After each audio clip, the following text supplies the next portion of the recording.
Hello dear friends, कैसे हैं आप लोग। चलिए, तो आज हम लोग हेटेरोसाइक्लिक केमिस्ट्री का अनदर लेक्चर करने जा रहे हैं, जिसमें हम लोग आज इंडोल, ठीक है, और साथ में हम लोग क्विनोलिन के बारे में स्टडी करेंगे, इसके बारे में पढ़ेंगे। तो इससे रिलेटेड जितने भी रिएक्शंस हैं वो सब पढ़ते जाएंगे हम लोग और बहुत अच्छे से स्टडी करेंगे। तो चलिए शुरू करते हैं ये टॉपिक। तो आज के टॉपिक में सबसे पहले हम बात करते हैं इंडोल की। पहले बात करते हैं इंडोल की। देखिए बच्चे लोग, होता क्या है,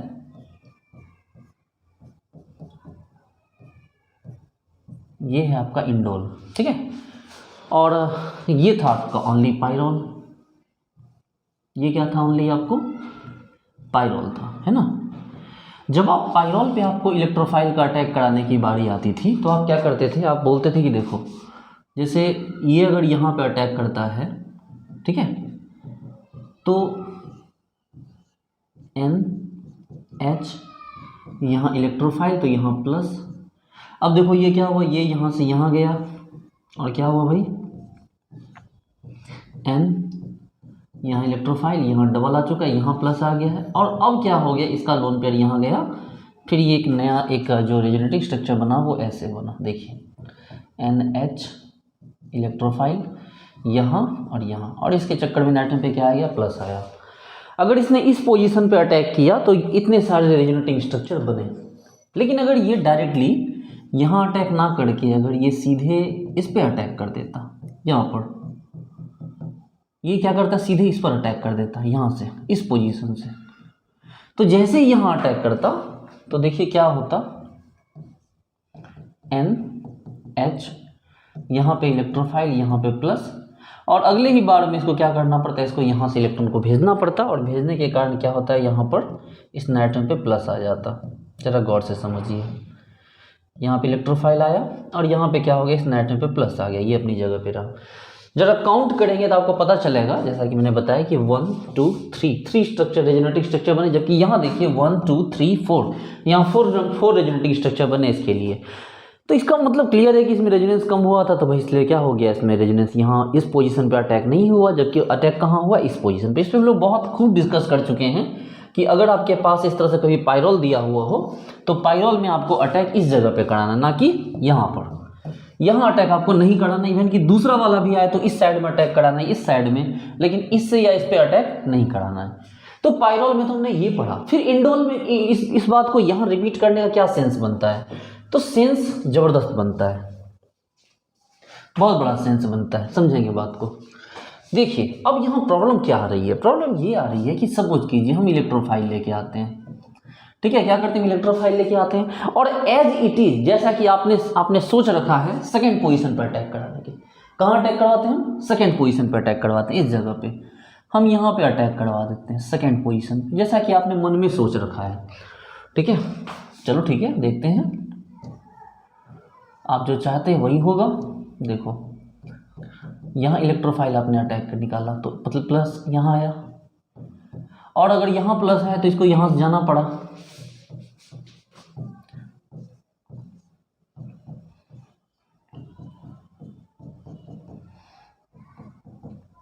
अब यहाँ डबल आ चुका है, लेकिन यहाँ प्लस आ चुका, और अब इसका ये यहाँ से यहाँ गया ताकि ये क्या किया जा सके, इसको बैलेंस किया जा सके। बच्चे लोग यहाँ तक तो ठीक है, लेकिन एक प्रॉब्लम हो गई। क्या प्रॉब्लम हुई, अब सोचिए, ठीक है, थोड़ी देर में बताऊंगा मैं आपको। चलो ये बना दिया आपने, ठीक है, यहाँ पर आपको प्लस, नो डाउट। और अगर हम यहाँ अटैक ना करवा के, ये 2 है ना, ये 1 ये 2 ये 3, अगर 2 पे ना अटैक करवा के हम 3 पे अटैक करवा दे तो क्या होता। अगर हम इसका 2 पर अटैक ना करवा कर अगर हम 3rd पे अटैक करवा रहे होते तो क्या होता। अभी ये देखिए, अगर इलेक्ट्रोफाइल का अटैक हमने क्या करवाया, 3rd पे करवाया, देखो यहाँ यहाँ, तो भाई साहब यहाँ से ये प्रॉब्लम तो खैर कुछ नहीं हुआ। ये देखिए ये अपनी जगह पे है, यहाँ पे इलेक्ट्रोफाइल, ठीक है, और यार ये 6 में वर्ड क्यों बन गया, यहाँ इलेक्ट्रोफाइल, यहाँ पे आया प्लस, और चूंकि ये प्लस आया तो इस नाइट्रोजन क्या किया, दौड़ के गया, इसको इलेक्ट्रॉन यहाँ से दे दिया, और दिया तो क्या बन गया, इस नाइट्रोजन पे प्लस आया। आप बोलोगे सर किस रास्ते से चले, हम बोले सोचो, तुम सोच के बताओ ना, यही तो आपका सवाल है, यही तो सवाल है आपका कि किस रास्ते से चलना है, ठीक है ना, यही तो क्वेश्चन है। कि कौन सा रास्ता चूज करना है। तो आप बोलोगे सर इसमें 3 स्ट्रक्चर बना है, इसमें 4 स्ट्रक्चर बना है, तो मैं बोलूँगा नहीं, इसमें 3 स्ट्रक्चर बने बट यही फेवरेबल है, ये वाला फेवरेबल नहीं है। आप थोड़ा सा डिटेल से सोचिए, आपको जरा सोचिएगा तो आपको दिमाग में आएगा अच्छा सर यहाँ आप भले रेजोनेटिंग स्ट्रक्चर इसमें ज़्यादा बन रहे हैं सर इस सेकेंड पे अटैक करवाने के चक्कर में, लेकिन एक बड़ी प्रॉब्लम आ रही है सर कि बेंजीन की एरोमेटिसिटी लॉस कर जा रही है। देखो आपको भी दिख गया, अरे सर हाँ सर यही बात तो है, बेंजीन की एरोमेटिसिटी लॉस कर गई, जबकि सर भले इसमें कम रेजोनेटिंग स्ट्रक्चर बने हो सर, लेकिन बेंजीन की एरोमेटिसिटी लॉस नहीं की है। दैट्स वाई कि अगर इंडोल पे आपको कोई भी इलेक्ट्रोफाइल का अटैक करवाना है प्यारे बच्चे लोग, तो आपको इंडोल पे इलेक्ट्रोफाइल का अटैक कहाँ होगा, सेकेंड पर नहीं बल्कि थर्ड पे, जबकि पायरोल पे जब आप इलेक्ट्रोफाइल का अटैक कराते थे तो थर्ड पे नहीं बल्कि सेकेंड पे करवाते थे। फिर बाकी बात क्लियर है। अब क्या हो तो गया, अब क्या, अब कुछ नहीं, ये देखो ये है ना, बस POCl3 प्लस DMF, अरे कुछ नहीं, बिल्कुल भी नहीं सोचना है, विल्समर-हेक रिएक्शन, क्या करना है आपको पता है क्या करना है, ये C डबल बॉन्ड OH, क्या, अरे भाई सब सीधी बात है, वहाँ अटैक कर देगा। आप किसी भी इलेक्ट्रोफाइल का अटैक करवाइए, नाइट्रेशन कराइए, आपको याद है कि नाइट्रेशन कैसे करवाना है। नाइट्रेशन के लिए क्या देना आपको, HNO3 प्लस Ac2O, कुछ नहीं, तो पता चलेगा नाइट्रेशन कहाँ हो जाएगा, कुछ नहीं, बिल्कुल भी परेशान होने की जरूरत नहीं है बच्चे लोग। आपको यहाँ सिर्फ इसलिए परेशान करेगा क्योंकि वो ये जानना चाहेगा कि आपको ये बात पता है कि नहीं कि इलेक्ट्रोफाइल का अटैक यहाँ सेकंड पे ना हो के थर्ड पे होगा, क्योंकि उसको तो यही मतलब जनरली बच्चे तो यही सोचेंगे कि सर हमें अटैक कराना, हमने तो पढ़ के रखा पायरोल से यहाँ अटैक करवाते हैं, यहाँ भी अटैक करवा देंगे। आप नाइट्रेशन करवा रहे हो, आप इसमें आपको जो है सल्फोनेशन करवा सकते हो, आप फ्री रेडिकल हेलोजिनेशन करवा सकते हो, मतलब हेलोजिनेशन करवा सकते हो, Br2 FeCl3, इन सभी केसेस में जो आपका इलेक्ट्रोफाइल होगा वो यहाँ पर आके लग जाएगा, ठीक है, और इस तरह से आपका जो प्रोडक्ट होगा वो बनकर आपका रेडी हो जाएगा। बोलिए आई बात समझ में, चलिए वेरी गुड। तो इस तरह से क्या कर सकते हैं, यहाँ पर हम लोग इस रिएक्शन को यहाँ पर फिनिश कर सकते हैं, ठीक है, ओके आगे बढ़ते हैं। देखिए एक एग्जाम्पल दिया है बच्चे लोग,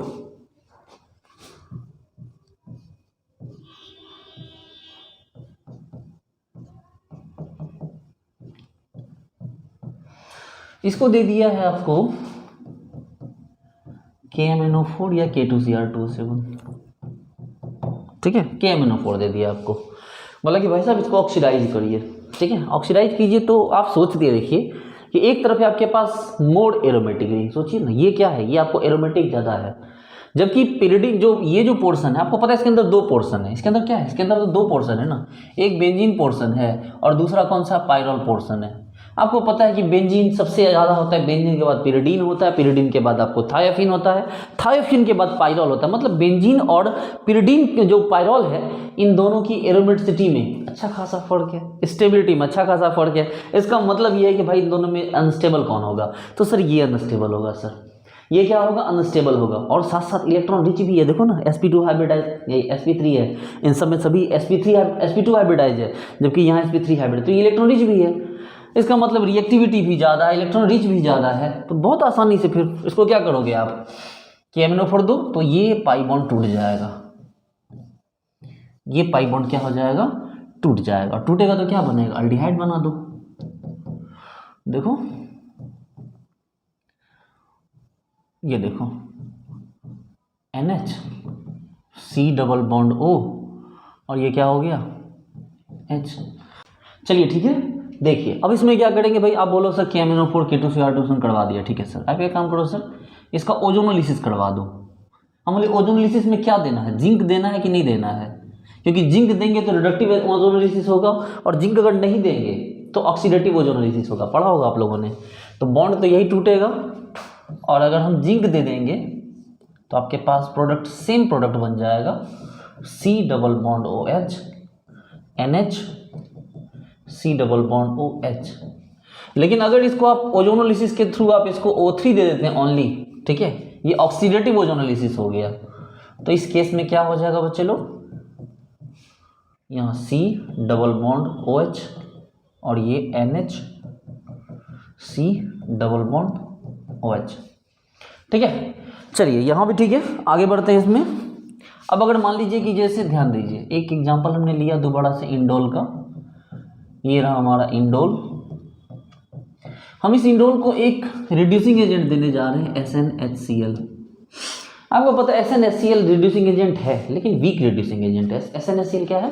एक वीक रिड्यूसिंग एजेंट है। तो वीक होगा तो वो क्या करेगा, किसको रिड्यूस करेगा? अरे भाई वीक किसको रिड्यूस किसको करेगा?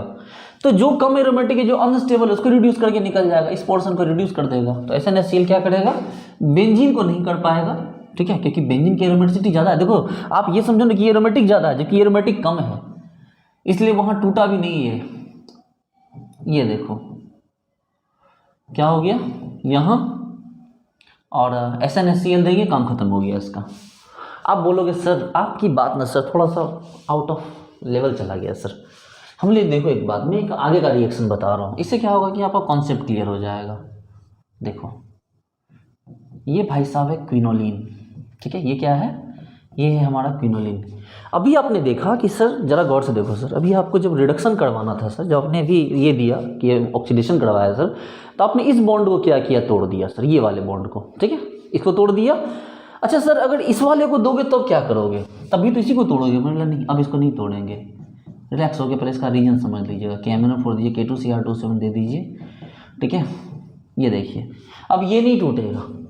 ठीक है, अब आप इस तरह सोचिए ना, ये मॉलिक्यूल का रेजोनेंस इस तरह हो रहा है, ये यहाँ, ये यहाँ, ठीक है, ये यहाँ, ये यहाँ। तो आप इस मॉलिक्यूल को ऐसे एज्यूम कीजिए। ठीक है, इस मॉलिक्यूल को आप ऐसे एज्यूम कीजिए, ये से।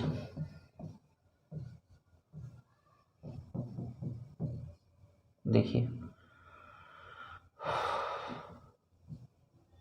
इस मॉलिक्यूल को आप ऐसे एज्यूम कीजिए। तो आप अगर यहाँ पर ऑक्सीडाइज करेंगे तो इस बार पता है कौन टूटेगा? इस बार आपका ये टूट जाएगा। देखिए इस बार आपका ये बॉन्ड टूटेगा, यहाँ पर ये निकल जाएगा, ये आपको C डबल बॉन्ड और C डबल बॉन्ड OH निकल जाएगा, लेकिन यहाँ से टूटेगा और आपका जो प्रोडक्ट होगा वो क्या बनेगा? मैं उसका रीजन बता रहा हूँ, चिंता मत कीजिए। C double bond OH, C double bond OH। आप बोले सर आप जो है ना सर अब बेईमानी करना स्टार्ट कर देंगे। अच्छा कैसे बेईमानी? सर अभी थोड़ी देर पहले सर भी आप एग्जाम्पल दिखाए हो सर ये वाला, और आप सर कितना बायस्ड हो सर। इसमें आपने क्या करवाया, यहाँ जब दिया सर इसको भी आप ऑक्सीडाइज करने के लिए गए सर, KMnO4 K2Cr27, तो आप इसको तोड़े सर और तोड़ के ये बना दिए C डबल बॉन्ड OH और NH, C double bond H, और ये दो बात से आपसे शिकायत है सर। सबसे पहले तो आप यहाँ पर सर नाइट्रोजन वाले रिंग को तोड़े, जबकि यहाँ पर नाइट्रोजन वाले रिंग को नहीं तोड़े। इसमें ऐसा क्या होता सर जो नाइट्रोजन वाले रिंग को नहीं तोड़े? इसमें क्या बेचारा गलती किया था कि नाइट्रोजन वाले रिंग को तोड़ दिए? मतलब भाई साहब देखो, सबसे पहले तो आप एरोमेटिसिटी के ऑर्डर को याद करो। सबसे ज़्यादा बेंजीन था, बेंजीन के ठीक पीछे आपको पिरिडीन था, पिरिडीन के ठीक पीछे थायोफिन था, थायोफिन के पीछे पायरोल था। इसका मतलब बेंजीन और इसके बीच में एरोमेटिसिटी यानी स्टेबिलिटी का अच्छा खासा फर्क है। इसलिए जब भी रिएक्शन करने के लिए आएगा तो ये आगे बढ़ के चला जाएगा रिएक्शन करना। बोले कि कोई जो है मुझे तोड़ दो लेकिन इसको छोड़ दो, बेंजीन को छोड़ दो, क्योंकि बेंजीन की रिएक्टिविटी इसके रेस्पेक्ट में बहुत कम हो जाएगी। लेकिन जब इस मॉलिक्यूल की बात आती है तो यहाँ पर बेंजीन और ये जो पिरिडीन है, अब ये पिरिडीन है, पायरोल नहीं है, वहाँ तो पायरोल था, ये पिरिडीन है, इन दोनों की जो स्टेबिलिटी है वो ऑलमोस्ट इक्वल है।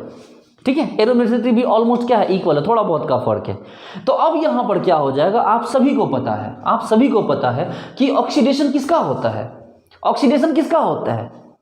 अरे भैया ऑक्सीडेशन का मतलब इलेक्ट्रॉन निकालना, और इलेक्ट्रॉन तो उससे निकाला जाएगा जिसके पास इलेक्ट्रॉन हो। एक पतला से बुला सा आदमी खून देने के लिए पहुंच जाएगा हॉस्पिटल, को देख के क्या खुशी मिलेगी? तंदुरुस्त आदमी पहुंचे मेरे तरफ, बोले आ जाओ भाई निकाल 1 लीटर इस हाथ से 1 लीटर इस हाथ से, तब ना मज़ा आएगा ब्लड डोनेट करने का। तो भाई साहब जिसके पास इलेक्ट्रॉन रहेगा वही तो इलेक्ट्रॉन देना चाहेगा।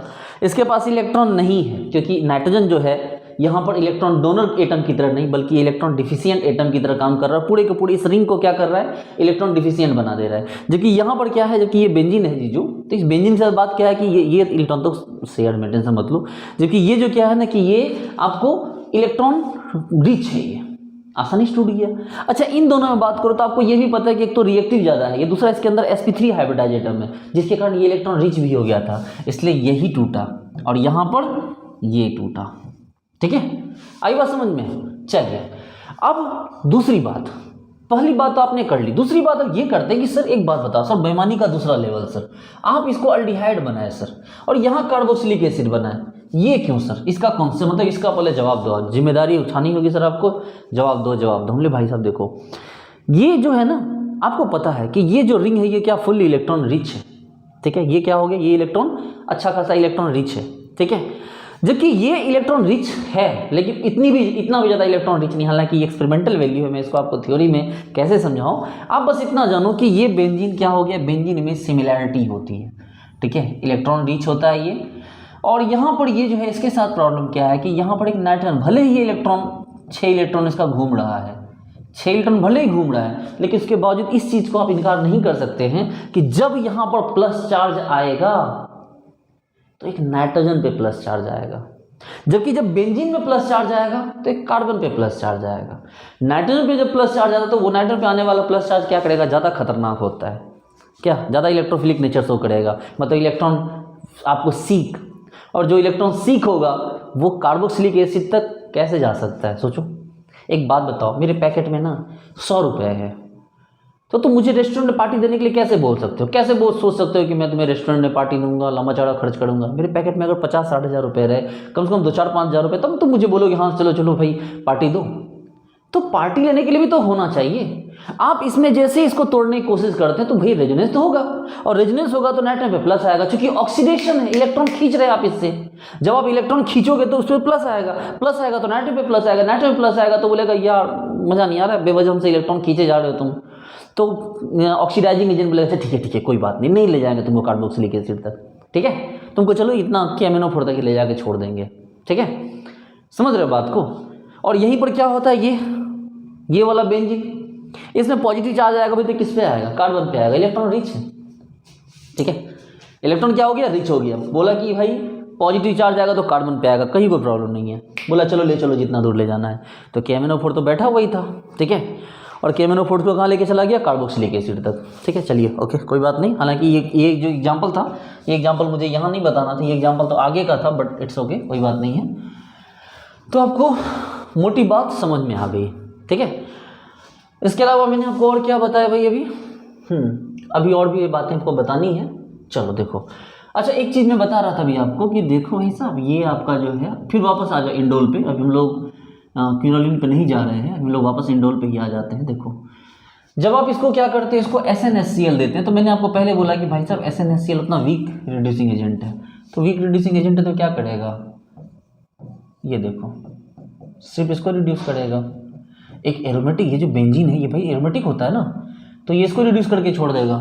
लेकिन अगर आप इसको क्या कर, रेनी निकेल दे देते हो, निकेल प्लस H2, तो आपको पता होना चाहिए भाई निकेल प्लस H2 अगर दे दोगे आप तो आपको कोई नहीं बचेगा।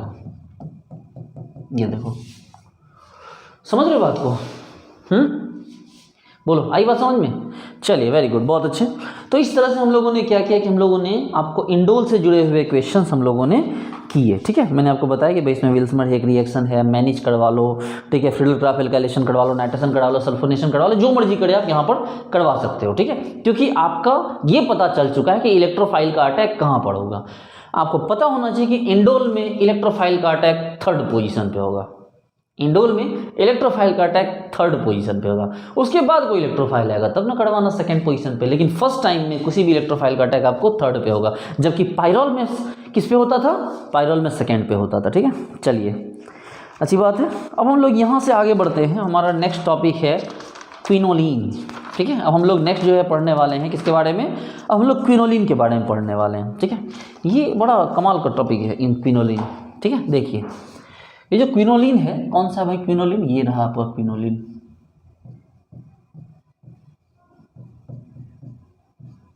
ये देखिए, ये रहा क्विनोलिन। आप सोच रहे हो कि सर इलेक्ट्रोफाइल का अटैक कहाँ पे करवाए। देखो बस क्विनोलिन में और कुछ नहीं है, बस ये पता चल गया ना कि इलेक्ट्रोफाइल का अटैक कहाँ करवाएंगे, काम खत्म है। ठीक है, इलेक्ट्रोफाइल का अटैक कहाँ करवाएंगे। एक बात बताओ प्यारे बच्चे लोग, इन दोनों में क्या लगता है आपको, इलेक्ट्रॉन डिफिशियंट कौन है? आपको पता है कि यहाँ पर दो रिंग है, एक है आपका बेंजीन और एक है आपका कौन, ये पिरिडीन। आपको पता है कि आपके पास दो रिंग है, एक बेंजीन है और एक क्या हो गया, पिरिडीन है। तो सवाल ये उठता है भाई साहब कि आपका जो इलेक्ट्रोफाइल होगा वो बेंजीन पे जाना चाहिए कि पिरिडीन पे जाना चाहिए?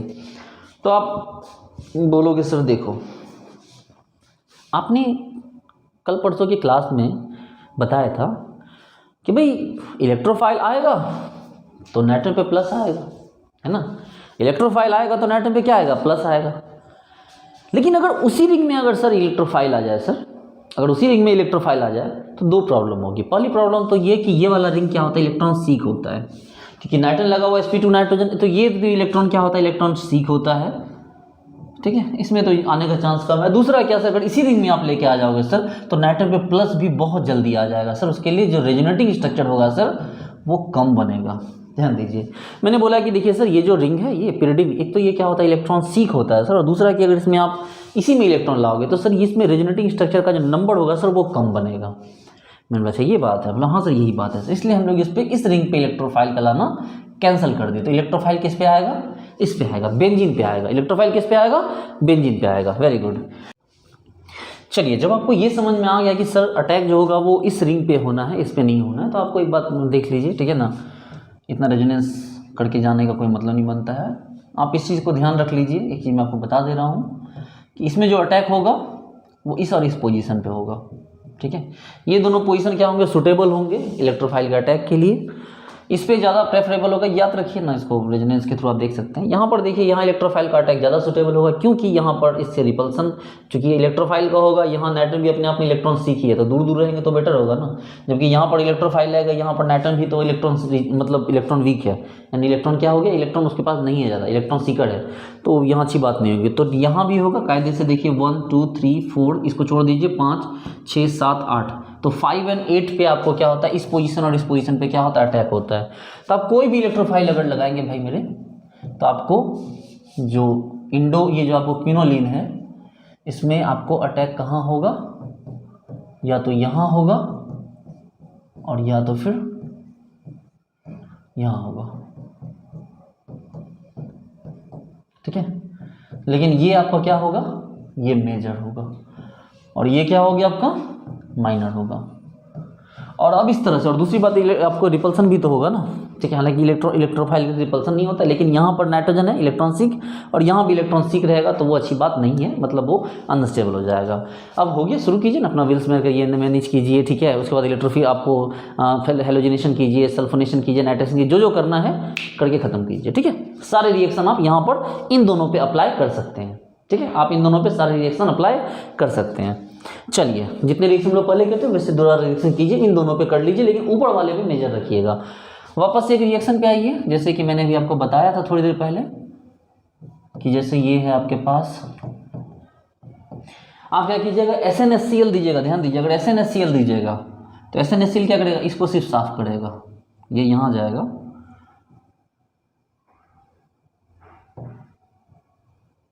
हाँ SnHCl देगा तो ये पूरा साफ हो जाएगा। और अगर आप क्या कीजिएगा, Na और H2 दे दीजिएगा तो क्या हो जाएगा, ये सब पूरा खत्म हो जाएगा, ठीक है। समझ रहे हैं ना, करवा देती है, एक ही चीज़ को बार बार क्या करवाना, ठीक है ना। तो SnHCl दिएगा तो सिर्फ ये साफ हो जाएगा, SnHCl में हाफ और निकेल हाइड्रोजन में पूरा साफ, ठीक है। चलिए, तो ये भी आपका हो गया। चलिए आगे यहाँ से बढ़ते हैं अब, और अब बात करते हैं कि अगर न्यूक्लियोफाइल का अटैक हो जाए आपको क्विनोलिन में, तो क्या। ये देखिए, ये रहा आपका क्विनोलिन, ये रहा आपका क्विनोलिन। अगर इस क्विनोलिन में आपका न्यूक्लियोफाइल का अटैक हो गया, देखिए अगर इस पर किसका अटैक हो गया, आपको न्यूक्लियोफाइल का अटैक हो गया, तो भाई सीधी बात है, ये इलेक्ट्रॉन वीक है ना, ये इलेक्ट्रॉन मतलब सीक है ये, तो न्यूक्लियोफाइल का अटैक तो इसी पे, उधर तो जाएगा नहीं, ठीक है। न्यूक्लियोफाइल का, और वैसे भी बेंजीन में न्यूक्लियोफाइल का अटैक होते कभी आप देखे ही नहीं होंगे, तो न्यूक्लियोफाइल का अटैक यहीं पर होगा। और कहाँ पे होगा न्यूक्लियोफाइल का अटैक, तो ऑब्वियस सी बात है, सोचिए आपके पास दो पोजीशन है, एक यहाँ कर दीजिए तो ये यहाँ नाइट्रोजन में माइनस चार्ज रहेगा, बहुत खुशी की बात है। और दूसरा क्या कर सकते हैं आप, दूसरा कौन सा पोजीशन है आपके पास, दूसरा आप न्यूक्लियोफाइल का अटैक यहाँ करवा सकते हैं डायरेक्टली, ये यहाँ, तो नाइट्रोजन पे तुरंत माइनस चार्ज आ जाता है। आप सभी को पता होगा कि न्यूक्लियोफाइल का अटैक हमारा यहाँ पर होगा, न्यूक्लियोफाइल का अटैक क्या होगा, यहाँ पर होगा, क्योंकि इससे क्या हो जाएगा, नाइट्रोजन पे तुरंत नाइट्रोजन को तुरंत ही इलेक्ट्रॉन मिल जाएगा। मतलब यहाँ पर फिर number of resonating structure matter नहीं करता, यहाँ मैटर करता है कि नाइट्रोजन को हैप्पीनेस कितनी जैसी मिलती है। एक बार सोचो, जैसे आपके पापा मार्केट गए हैं और आप पापा बोले पापा मेरे लड्डू लेके आना या रसगुल्ले लेके आना, आपके पापा बोले हाँ बेटा आएंगे, यहाँ जाएंगे मार्केट जाएंगे, खेत पर से जाएंगे धान कटाने के लिए, धान कटवा के ये वो करके तब रात तक आएंगे, तो आप बहुत सैड हो जाओगे ना, ठीक है। तो आपको अगर मिठाई चाहिए तो तुरंत लेके आओ पापा। लेकिन अगर ये पता चल गया कि आज रात को पापा कुटाई करने वाले हैं हमारी, तो आप सोचोगे पापा घर आके क्या करोगे। देखो ना, वहाँ खेत में धान पड़ा हुआ है, वहाँ पर गेहूँ पड़ा हुआ है, वहाँ आलू मजदूर उखाड़ रहा है, वहाँ गैया जो है वो गैया को दूध नहीं आ रहा है, तो आप ऐसे प्लानिंग करने लगोगे। समझ रहे हो बात को। तो कहने का ये मतलब है कि अगर आपको कोई चीज़ मतलब स्टेबलाइज करने वाला फैक्टर है तो तुरंत कीजिए, तुरंत, उसमें नंबर जेनेटिक स्ट्रक्चर नहीं गिना जाता है। तो इसका मतलब है ये न्यूक्लियोफाइल का अटैक यहाँ हुआ और ये अटैक इस तरह से आपको यहाँ पर जो करना है, तो यहाँ पर आप अगर न्यूक्लियोफाइल का अटैक कराना तो न्यूक्लियोफाइल का अटैक आपको इसी जगह पे करवाना होगा, 2 > 4, यानी कि यहाँ इससे रिस्पेक्ट में देखिए 1 2 3 4, तो यहाँ पहले होगा, यहाँ बाद में होगा, ठीक है। अब देख सकते हैं न्यूक्लियोफाइल में कौन कौन सा ले सकते हैं आप। जैसे न्यूक्लियोफाइल का रिएक्शन में आप देख सकते हैं, देखिए ना, सिंपल समझिए बात को। जैसे आपके पास ये है, देखिए ना, चीची-बाबिन करवा दीजिए NaNH2, तो ये यहाँ अटैक करेगा, मतलब इस जगह पे जुड़ जाएगा। आप NaNH2 के बदले C4H9Li ले आइए, तो ये भी आपके पास क्या करेगा, एक न्यूक्लियोफाइल की तरफ बिहेव करेगा, यहीं आ जाएगा। मैंने बता दिया आपको इसके बारे में। उसके बाद KOH है, तो KOH के पास OH- है, वो भी यहीं आ जाएगा, तो इसको यहाँ मतलब आप समझ सकते हैं। इस केस में क्या हो जाएगा आपके पास प्रोडक्ट, तो आपका जो प्रोडक्ट होगा वो ये बन जाएगा। ध्यान दीजिए, यहाँ पे आप चाहे NH2 लगा दीजिए, चाहे आप यहाँ पर C4H9 लगा दीजिए, चाहे आप यहाँ पर OH लगा दीजिए, ठीक है। एक ही बात, मतलब एक ही बात नहीं है, प्रोडक्ट तो अलग अलग है। और अब एक लास्ट में मैं कोई बहुत ज़बरदस्त क्वेश्चन मैं आपको बताने जा रहा हूँ बच्चे लोग, ठीक है। जैसे कि हमारे पास अभी जस्ट मैंने आपको थोड़ी देर पहले बताया था ये क्वेश्चन, और आपको बताया था कि भाई देखिए ये इस टाइप से क्वेश्चन दिया हुआ है। इसको मैंने बोला कि आपको क्या देने के लिए, KMnO4 K2Cr2 देने के लिए मैंने बोला, मतलब ऑक्सीडेशन करवाने के लिए बोला था। तो आपने करवाया भी था ऑक्सीडेशन, हाँ भाई आप ही ने करवाया था। और आपके पास जो प्रोडक्ट आया था वो क्या आया था, C डबल बॉन्ड OH और C डबल बॉन्ड OH ही था ना। लेकिन अब इसमें एक ट्विस्ट आ गया, अब आपको इसमें हीट दे दिया। अगर हीट दे दिया तो आपके पास क्या करवाना होगा, आपको डीकार्बोक्सिलेशन करवाना होगा। क्या करवाना होगा आपको, अगर हीट आ गया तो आपको क्या करवाना होगा, डीकार्बोक्सिलेशन करवाना होगा। अब डीकार्बोक्सिलेशन किस कार्बन का करवाइएगा, इसका करवाएंगे या इसका करवाएंगे, तो सोचिए, थोड़ा सा वीडियो को पॉज करके सोचिए तो आपको समझ में आएगा।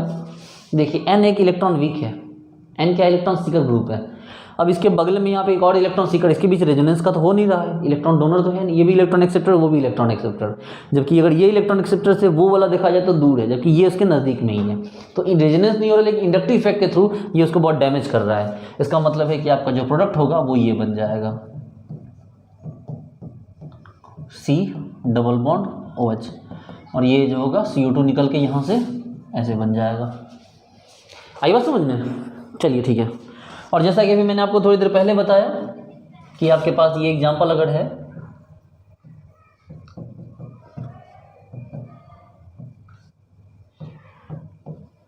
अगर ये आपके पास एग्जाम्पल है और आप इसको ओजोनोलिसिस करवाते हैं, O3 दे देते हैं लेकिन साथ में जिंक दे देते हैं, तो आपको याद होना चाहिए ये कटेगा, ये कटेगा, ठीक है। ये एल्डिहाइड बनेगा, ये भी एल्डिहाइड बनेगा। लेकिन ओजोन जिंक के बदले ओनली ओजोन देते हैं, तो आपका ये क्या हो जाएगा, ये कट जाएगा और कार्बोक्सिलिक एसिड बन जाएगा, ठीक है।